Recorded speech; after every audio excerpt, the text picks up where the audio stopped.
Allô, je m'appelle Magali Laurent et je suis l'autrice de la série Journal d'une tannante, dont les 2 premiers tomes sont sortis aux éditions Ozu Québec. Journal d'une tannante, c'est l'histoire d'Anna. Ma belle Anna qui va entrer en 6e année du primaire et qui a très hâte de retrouver sa meilleure amie Florence à la fin de l'été. Malheureusement, le jour de la rentrée, dans l'autobus scolaire, son amie est assise à côté d'une autre fille, donc Anna se retrouve toute seule. Déjà, elle est très triste à cause de ça. Et en plus, Anna, elle a pas mal de défis à l'école, elle a des troubles d'apprentissage, elle a souvent les émotions qui débordent, elle pleure beaucoup, et puis sa relation avec sa mère n'est pas toujours facile. Donc là, que Florence ne veuille plus être son amie, c'est un petit peu la goutte d'eau qui fait déborder le vase.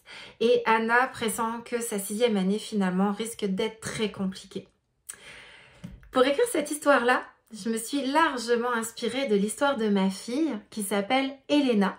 Et ma fille, elle a été diagnostiquée avec un TDAH à l'âge de 8 ans.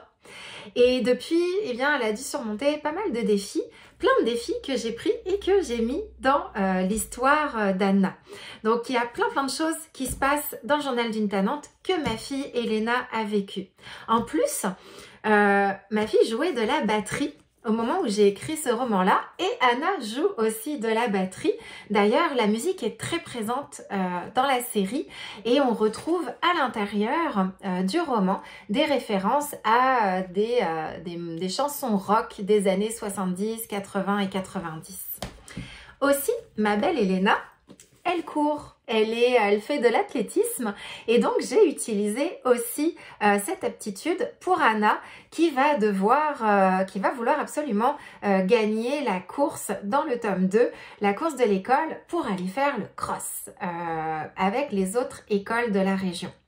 Donc de nombreux défis, beaucoup de musique, c'est une histoire lumineuse dans laquelle Anna va devoir se faire de nouveaux amis, elle va découvrir plein de nouvelles personnes super intéressantes et puis elle va aussi apprendre que quand on vit avec un trouble et même quand on vit pas avec un trouble et qu'on a des défis, et ben c'est important d'accepter l'aide des autres et d'utiliser les outils qu'on met à notre disposition.